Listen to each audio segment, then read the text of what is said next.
Hello everyone, and a warm welcome to all of you to yet another episode of the Special Needs Children podcast with me, Chitra Iyer. In our previous episode, we explored the importance of vocational planning and how it can shape meaningful futures for our children with special needs. Today, we are taking that conversation a step further. In this episode, I'm revisiting some incredible individuals and organizations who are creating a real impact in this space. They're not just talking about possibilities, they're building pathways, nurturing skills, and opening doors for children and young adults to lead fulfilling and independent lives. Join me as we hear their stories, their challenges, and their inspiring work that's changing the landscape of vocational opportunities for our community. Let's start with Ms. Radhika Agarwal, a member of Vishesh's founding team. Listen to how the team at Vishesh add value by creating meaningful career pathways, empowering individuals with the right skills, and enabling organizations to build truly inclusive workspaces.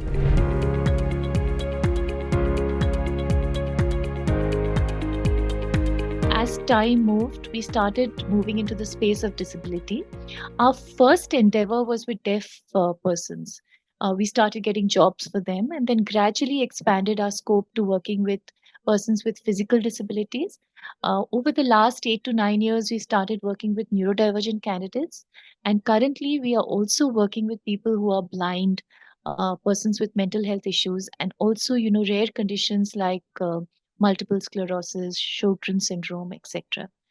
The ethos for Vishesh's foundation, is that inclusion is the main thought behind the setup of this company.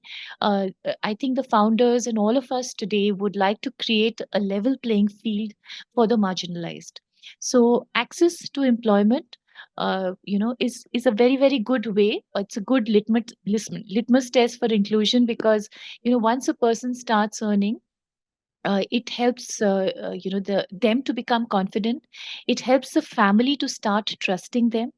It brings in social acceptance and independent living. So the entire perception of the individual changes, and the idea of Vishesh is to create opportunities for those who have been left behind. So the Shesh part in Vishesh actually talks about creating opportunities for those who've been left behind. And I think the important part that we'd like to emphasize is, we try to find them jobs which are aligned to their ambition. We just don't want to get them a fit because we feel that, this is the fit for them. We want to get them a fit that they would like any other non-disabled individual. So that's, about our journey to, from start to today. Coming up next is Dr. Gayatri Narayanan, founder and director of Prakramika Vocational Institute, who is shaping a future where every individual, regardless of ability, can access skill-based learning and meaningful employment opportunities.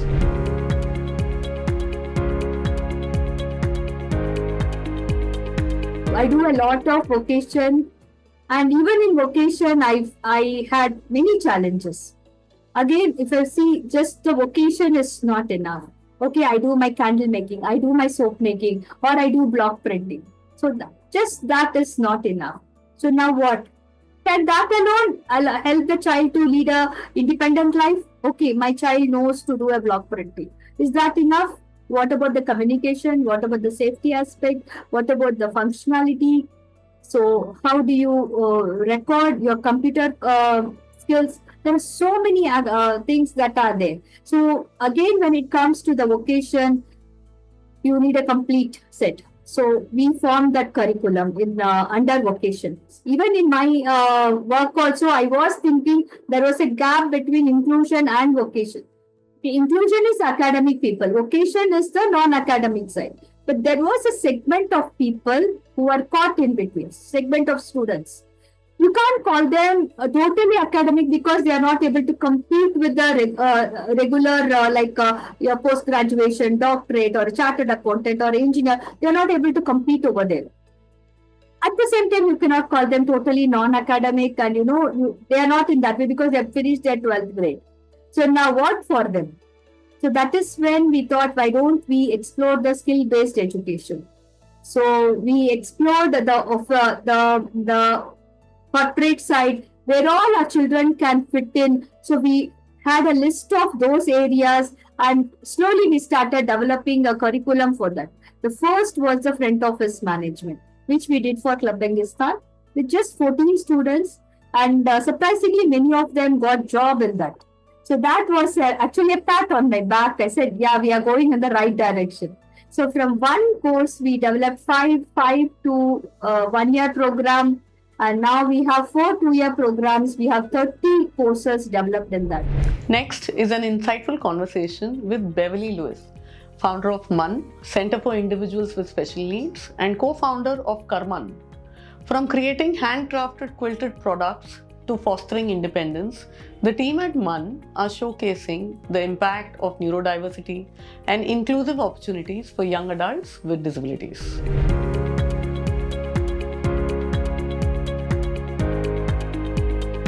It began with a very small thought, and a simple thought rather, that we just want to give them age-appropriate experiences, because we didn't see them out in society.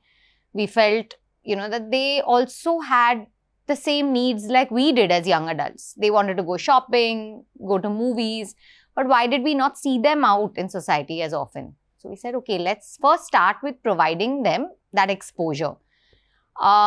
And then from there, it grew into something bigger because we realized that they were so much more than that. They taught us that they were so much more than that. We were 3, we didn't have enough of funds to run the program and didn't have, too much of support because our focus was on people who come from marginalized communities, below poverty line. And that's how we saw 3 or 4 of our beneficiaries who started imitating us and helping us out as teacher assistants. They used our dialogues. They helped us with the ones who had higher support needs and had a better impact with them. And one day we just told them that why not, we'll make you our teacher assistants. So we gave them their first job. And I think seeing that transformation after we gave them their first job, how they would proudly come in every morning and tell us, today we traveled in the first class compartment and not in the handicapped. And we bought our own handbag and our sunglasses with our own money. Those little things, and we saw how their parents' viewpoint about them changed. They started respecting them more. And then we said, okay, we have to, work on employment as a program, and built a new chapter of Mann. We built this employment curriculum in partnership with industry experts. So we went there as special educators. We didn't have enough of exposure on what skills are required in order to include them or help them build a career. And there was not too much available out there. So we said, okay, let's study what the industry demands are and then come back and create a curriculum that can be easily digestible by a person with a disability themselves, or a parent, or an organization, a trainer. So we came back, studied first with one industry. We went to the hospitality industry, spent 6 months there under the department heads, studied the roles, built the curriculum, and then they were absorbed by the first hotel, and then gradually every other hotel wanted to employ them. Similarly, we did that with the next. We did it with the corporate industry and studied the roles there. And today we have 9 different industries, the most recent one being the banking curriculum that we've added. And the curriculum is growing. Every year we keep studying the emerging trends and the new standards and expectations, and we add that and adapt it. Wonderful. And of course, that's the training part of it. And we've also learned that mental health is such an important part of making this successful and providing the support to the individual and the family and the employer and society at large. So while we train and provide mental health, and the eventual goal is always employment and standing on their own feet and building their own self-esteem, and eventually inclusion into society. So Karman is a separate company. It's focused on, it's almost like a business that we that employs people with disabilities for all of the roles that we have within it. So as a brand, our focus is on upcycling fabric that's typically going to waste. So we almost look at it like the people with disabilities who were considered not useful and who were considered as, you know, being waste, they can't do anything, just like the fabric that was, you know, discarded or not useful. And we kind of give both of them a new life by, you know, they create the product and they use the waste fabric and they make a new product. So we do a lot of corporate gifting. We also do a lot of job work for different brands. So we sell under our own brand. We do work for other brands also. And the focus will be always on upcycling and using up fabric that's typically going to waste. So everyone comes to Mann. Then we identify what their strengths are. So if someone is interested in hospitality, they do the hospitality training. If someone, then they eventually get placed in a hotel. We help them find a job. We provide them with on-job training support, so post-training support. And once they are placed, we also ensure through the mental health team that the corporate is sensitized, the teams are sensitized. We have events and workshops for them consistently, and then the individual is settled in the organization, and as and when they need us, they call us. I also spoke to Ms. Aradhana Lal, a TEDx speaker who leads sustainability and ESG initiatives at Lemon Tree Hotels. Listen to her as she talks about building an inclusive workforce and hiring employees with disabilities for the past 15 years. From their training processes to the advantages of hiring people with disabilities, there is so much to learn from this one.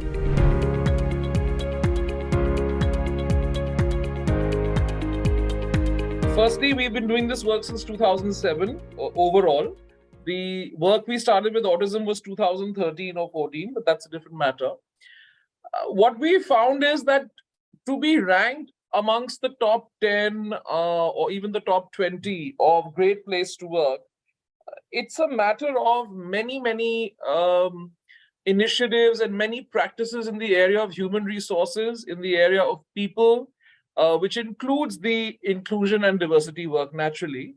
And I think the extent to which we have brought diversity into Lemon Tree has really put us in a different space. It's a unique space. And the Great Place to Work organization acknowledges this, and therefore it comes out in the results. That's what happens. When you ask me that who started this idea, it was our chairman and managing director, whose name is Pathu Keswani, who was having a conversation with our HR team at the time. My role was different. My role was sales and marketing at that time. And his view was that what would really happen if we hired somebody with disability? Our HR team and our operations team said that we all don't know, and the only thing we can do is try. To which the answer they got from our chairman was, please try. Let's see what happens. So it was done as a pilot, as an experiment at the very beginning. As we started hiring a few people at our 3 or 4 hotels, we didn't have too many hotels then. These were all speech and hearing impaired colleagues at the time. In about 2 years, we reached approximately 20 speech and hearing impaired colleagues, and they were spread across 4 or 5 hotels. That is when a proper evaluation was done, and it was looked at from an HR perspective and a business perspective, that what has this initiative given us? And the very clear understanding, even in those early days, we can see those results today much better. But even in that small little team and in those early days, what was understood was that the enthusiasm, the energy, the desire to perform for people with disability was very, very high, because they would not usually get a chance to participate. And if Lemon Tree was offering them a chance to participate, they really wanted to give their best. We also understood that training was a very, very important aspect. And it was for us to make sure these team members were well trained and the content was provided to them in the way that they can understand it. When we did this, and we also understood in the case of deaf, that since they cannot speak and since they cannot hear, the only way a hearing person like you and I can communicate with them is through Indian Sign Language. So one of the early steps we implemented at that point was to make sure that all employees in Lemon Tree learned the Indian Sign Language. Next is an excerpt from my conversation with Ms. Priti Singh, Head of Adult Services at Action for Autism, New Delhi. She shares when and how autistic adults can prepare for independent or assisted living and the role open employment or sheltered workshops can play in this journey.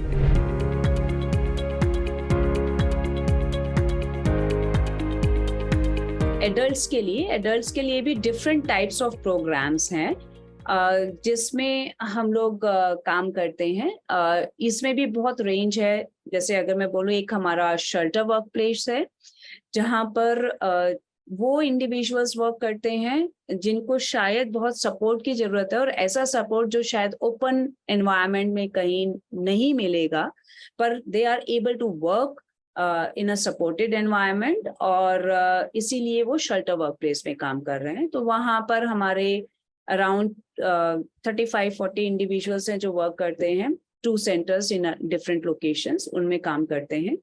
और वहाँ production पे काम होता है, साथ साथ work behaviours and soft skills, इन दोनों पे भी वर्क होता है. तो ऐसा नहीं है कि सिर्फ हम प्रोडक्शन के ऊपर फोकस करते हैं ऑटिज्म के साथ जब काम कर रहे हैं, लेकिन हम उसके साथ साथ social skills, work behaviours, interpersonal behaviours, time management, everything, independent functioning जो बहुत जरूरी है, उन सब के ऊपर भी काम करते हैं. एंड दूसरा प्रोग्राम जो हमारा आता है शेल्टर वर्क प्लेस के बाद, एक एम्प्लॉयमेंट रेडीनेस प्रोग्राम. ये प्रोग्राम हमने स्टार्ट किया था इन 2015 से, क्योंकि जब हमने देखा कि जब हम डायरेक्टली कभी एम्प्लॉयमेंट में हम इंडिविजुअल को डालते हैं किसी भी काइंड ऑफ वर्क प्लेस में, चाहे वो शेल्टर वर्क प्लेस हो या फिर वो कोई और दूसरा वर्क प्लेस हो, तो वहां पर मीन्स ओपन एम्प्लॉयमेंट टाइप का वर्क प्लेस, वहां पर डालने के लिए जब हम बात कर रहे हैं तो उसमें बहुत सी चीजें हमें देखनी पड़ती है कि किसी भी एनवायरनमेंट में, ऑटिज्म में काम करना मुश्किल नहीं होता है, लेकिन किसी भी टेक्निकल स्किल्स को सीखना मुश्किल नहीं होता है, मैं ये बोल सकती हूँ. परंतु उस टेक्निकल स्किल को परफॉर्म करने के लिए मेरे आसपास के लोगों के साथ जो मेरा मेल मिलाप होगा, या मैं बोल सकती हूँ सोशल कम्युनिकेशन होगा, मेरे उस काम को करने के लिए जितना मेरा टाइम मैनेजमेंट वाला सिस्टम होगा, अदर एस्पेक्ट्स होंगे जो मेरी एंजाइटी को हाई करते हैं, उनके ऊपर काम करना जरूरी होता है बिफोर प्लेसिंग देम. क्योंकि हम डायरेक्टली प्लेस कर देते हैं, लेकिन वो चीजें तो समझ नहीं आ रही कि मेरे साथ क्यों हो रहा है, कैसे मुझे इसके साथ ओवरकम करना चाहिए. तो ये एक प्रोग्राम है, एम्प्लॉयमेंट रेडीनेस प्रोग्राम, फिर हम लोगों ने किया शुरू, और ये एक शॉर्ट टर्म प्रोग्राम होता है. पर इस शॉर्ट टर्म प्रोग्राम में we try to tell the individual to assess themselves, उनके खुद के अपने चैलेंजेस को वो खुद असेस करें, एंड उसके बाद उस तरीके के सपोर्ट हम प्रोवाइड करते हैं. बहुत विजुअलाइज होता है, रोल मॉडल से होता है, वीडियो प्ले होता है, काफी फॉर्मेट्स, काफी फ्लो चार्ट्स यूज होते हैं जिसमें उन्हें समझ आता है कि उनके चैलेंजेस क्या हैं और उन चैलेंजेस से ओवरकम करने के लिए उनके लिए बेस्ट स्ट्रेटेजी क्या हो सकती है. So parents, this was a roundup of some of the experts I have interviewed earlier about how they are helping us with their services in the vocational space for special needs adults. Hope you found it helpful. For more information, do write in to us at teammfa@myfinad.in. Don't forget, please, to subscribe to the podcast on Spotify, Apple, and YouTube.